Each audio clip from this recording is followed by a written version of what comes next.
নমস্কার বন্ধুরা, আজকে আমি আমার লাঞ্চ মেনু দেখাচ্ছি। আমি যা করেছি লাঞ্চে সেগুলি হলো গরম ভাত, আর এখানে একটা নোটে শাক আর বেগুন আলু দিয়ে একটা তরকারি, আর এখানে আছে উচ্ছে আলু সেদ্ধ কাঁচা লঙ্কা তেল দিয়ে মাখা, আর আছে এখানে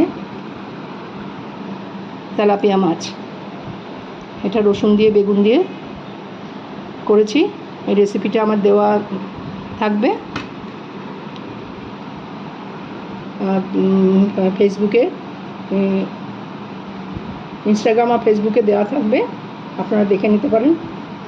আর এখানে করেছি একটু আমের চাটনি। আমের চাটনি মানে আমের কাঁচা আমটা পাল্পটাকে কাঁচা আমটাকে মিক্সিতে দিয়ে আমি এটা একটা চাটনি বানিয়ে রেখেছি। এটা আমি এরকম বেশি করে করে রেখে দিই গরমের সময়, বিভিন্ন রান্নাতে বিভিন্ন খাবারে এবং স্ন্যাক্সের সাথেও খেতে খুব ভালো লাগে। আমি এটা তৈরি করে রাখি, আপনারাও এটা তৈরি করতে পারেন। খুব সহজভাবে এটা করা যায়।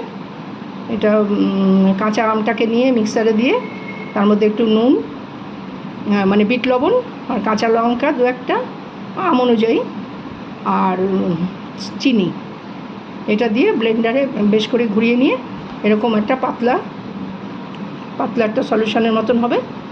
এটাই গরম ভাতের সাথে খেতে ভালো লাগে, পাতের মধ্যে গরমকালে, বা অন্যান্য রান্না বিভিন্ন রেসিপিতে আমি এটা করে থাকি। আমি এভাবে করে রেখে দিই আমের সিজনে। তো এখন আমি আজকে আমার লাঞ্চটা নিয়ে বসেছি। এই হলো আমার লাঞ্চের আজকের মেনু।